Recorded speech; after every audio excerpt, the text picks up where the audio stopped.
Hello everyone in YouTube land, this is King Heathen, and I'm here to answer the question that I get asked so often: how did you become an atheist? Well, let me give you a little bit of background about myself.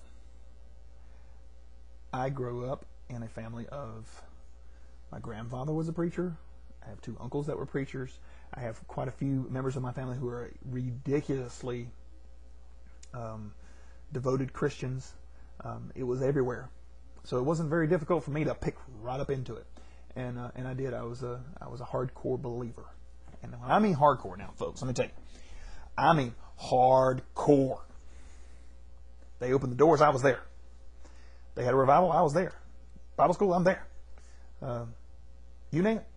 If there was a reason to go to church, I did. Even convinced my mother to go to church, which turned out bad. But anyway, I was very young, and I went to church with my grandfather. And to kind of fast forward through some of the things, and I may go into the detail on this on other videos, but basically, I was going to his church, and I found out very quickly that his church was full of crap. They used trickery and manipulation to try and convince me as a child that God was real. Now, I already thought God was real. So whenever I saw there were means to try and trick me into thinking God was real, I found it tacky. And when they kicked my grandfather out of his church for trying to help two young boys, now before you get all thinking perverted and crap, no, it's not that. He got kicked out because, if you don't know, I live in the Bible Belt of the South. You know, go Dogs. And well, the two boys that he wanted to help were black. White folks at the church didn't take too kindly to that, and they kicked him out. My grandfather, a widely respected, a loving, giving, caring man who only wanted to help other people, kicked him out because he took two black people to church. Well, anyway, immediately told me that they were full of crap, and that was surely against the teachings of Jesus Christ, and I would not be a part of it. So I left there and I found me another church, and I was there all the time. I eventually stopped going to church, not because I quit believing, just because I needed to change something about my life, and I didn't know what it was. Praying wasn't helping me get through any of the problems that I was having. Praying was not solving anything that I needed. Wasn't getting anything out of it, to be honest with you, and I just didn't understand what was going wrong. And it wasn't because I didn't have faith.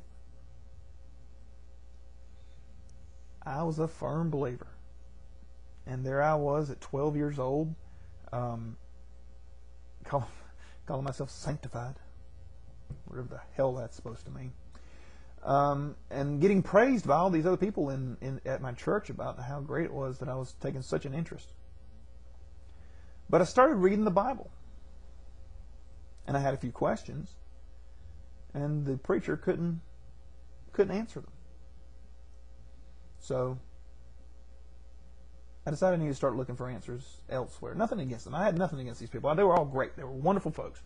A little more hardcore than even I was. There was a few things that they did that I didn't agree with, and that was another one of the reasons why I decided to get away from it. I wanted to try and find me a different church. I'd started going to that one because a neighbor went there, and they got me to go with them whenever I told them that I was looking for a new church. And like I said, a lot of nice folks. I have nothing against them, but you know, they were a little too hardcore for what I wanted. You know, the women didn't wear makeup and couldn't wear pants because of their beliefs, and that was just a little harsher than what I wanted to, than the way I read the Bible and what I interpreted it to mean. Well, once I was out of the church, I started noticing a lot of corruption in the church. This was about the time that Jim Baker and his whole scandal went down, as well as several other big-time religious folks getting in huge trouble for everything from prostitution to child molestation, embezzlement, tax fraud, all kinds of things that they were getting in trouble for that I just was like, what is wrong with the church? Remembering the church that my grandfather went, I think, no, there's a problem with churches. And I didn't really agree with the one that I was going to, so I wanted to find somebody who fit my beliefs a little bit more. And I went looking.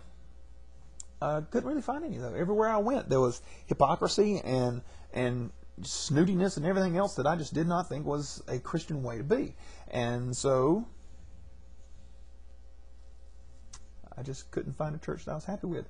Decided I was going to read the Bible for myself, which I was already reading it in bits and pieces. I was doing what you're taught at church. Church doesn't teach you to read from cover to cover. They teach you to read individual stories so that you skip all the ones they don't want you to read. I went back and started over and got to wondering, why in the world does God hate women? Why does God think slavery is okay? Why does God want to kill everybody that's not a Jew, including little children? And what was so special about Jewish people? What made them the chosen ones? I'm not Jewish. Does that mean I'm not special in God's eyes? Didn't understand. So I got to reading, and I got to learning, and I got to thinking for myself. And I kept looking for a church that wasn't corrupt. It wasn't messed up. Went to my girlfriend's church when I was in college. On Mother's Day. On Mother's Day, this jackass says, a mother is no more important than the father, and the father is the most important person in the household. And I got up and walked out. He was an idiot. But anyway, was not the first time, and it would not be the last time that me and that guy had issues. But anyway. So since I couldn't seem to find a church that was not corrupt, I pretty much decided the church was corrupt.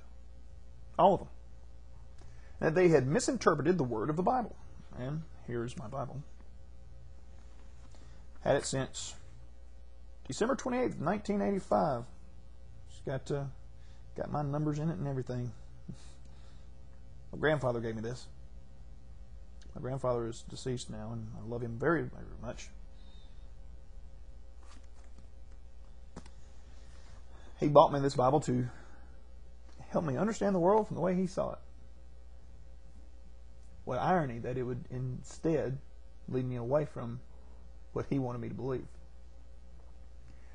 Anyway, so what I basically decided is that everybody got it wrong. This book was not the Word of God, it was the Word of man. I figured that out on my own. It was the Word of man. That's why it was so twisted. Since it was the Word of man, then what was the Word of God? I still thought God was real. I still thought Jesus was real. Then, they just screwed up the book because they did it their own way. The kings wanted it a certain way to help control the peasants, and that was very obvious to me. So since that wasn't the case, so okay, God's still real. Well, then it took me back to my whole problem, though. I prayed to God. I prayed for a lot of stuff. I never got what I wanted, and it wasn't because of lack of faith. I had plenty of faith. I just, it wasn't happening, and so I came to a conclusion. Basically, it converted me to deism. For those of you who don't know, here's basically your levels. You got up here at the top, theist. You believe, if you're a theist, that God created the heavens and the earth, and He controls everything, and He really cares about you, and He wants to hear your prayers, and He's going to do something about it. The next level down, the way I look at it, is deism, which means that, okay, there's a God, He created the heavens and the earth, and He said, good luck. And that's where I was. Okay? God created everything, and then, now it's up to us to do the right thing and live the way that we have to live and take care of ourselves. Well, that didn't sit very well for very long, and I had to move on to agnosticism, where it's saying there's no way for me to prove that there ever will be a God, or that there was a God or isn't a God, so there's just no way to know. Didn't take long from there.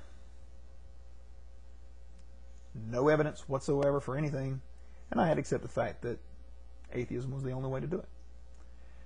So there I am, and I'm an atheist, and we'll go into more detail later. I'm out of time on my little 10 minutes here. Stay tuned for another video coming up soon about why atheism is right.